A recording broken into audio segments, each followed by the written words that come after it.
अभी प्रेम नहीं है, अभी उपासना और साधना चल रही है।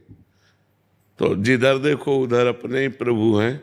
दुर्गा जी में देखो तो अपने प्रभु दिखाई देते हैं कि माँ है, भगवान शंकर में देखो तो पिता है, गणेश जी में देखो तो बप्पा है। जहां देखो अपना ही प्रभु दिखाई दे रहा है, लेकिन इसे प्रेम नहीं कहते। ये उपासना है, भक्ति है, लेकिन जब प्रेम आएगा वो एक में होगा। प्रेम गलियति सांकरी तामे दोनों समाए, फिर एक में होगा। हमारी जबान कट जाए अगर दूसरा नाम निकले, रसना कटो जो अन रटो, निरख अन फुटो नैन, श्रवण फुटो जो अन सुनो, श्री राधा जस बहन। देखो उद्धव जी समझाने आए गोपी को कि श्री कृष्ण ब्रह्म है, आत्मा है, वो कभी तुमसे बिलग हो ही नहीं सकते। तो गोपी जन कहती उद्धव मन न भय 10-20, अब एक हो तो सो गयो श्याम पे, अब को आराधे ईस।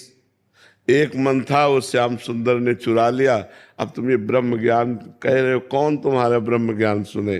तुम किसी और को सुनाओ जाकर। नाहिन रहो हियमा ठौर, नंद नंदन अछत वानिए को। जब नंद नंदन हमारे हृदय में विराजमान, अब जगह नहीं रह गई तुम्हारे ज्ञान सुनने की, तुम्हारे ज्ञान सुनने की अब जगह नहीं रह गई। इसे कहते हैं प्रेम।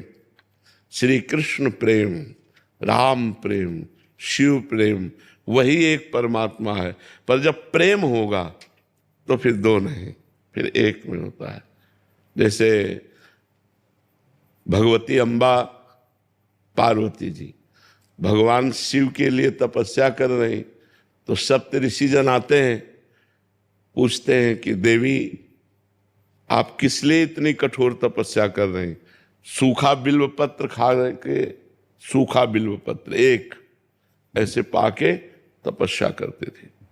अपर्णा नाम पड़ा तभी माता जी का। तो उन्होंने कहा भगवान शंकर को पति रूप में प्राप्त करने, न मकान है, न ऐश्वर्य है, न वैभव, चिता की भस्म लगाते हैं, बरगद के नीचे रहते, ऐसे वर्णन करने लगे क्योंकि उनको परीक्षा लेनी थी। हम तुम्हें ऐसा दूल्हा दिलाते हैं जो त्रिभुवन पति है, भगवान श्री हरि। तो माता जी ने क्या कहा था? माता जी ने कहा महादेव अवगुण भवन और विष्णु सकल गुण खान।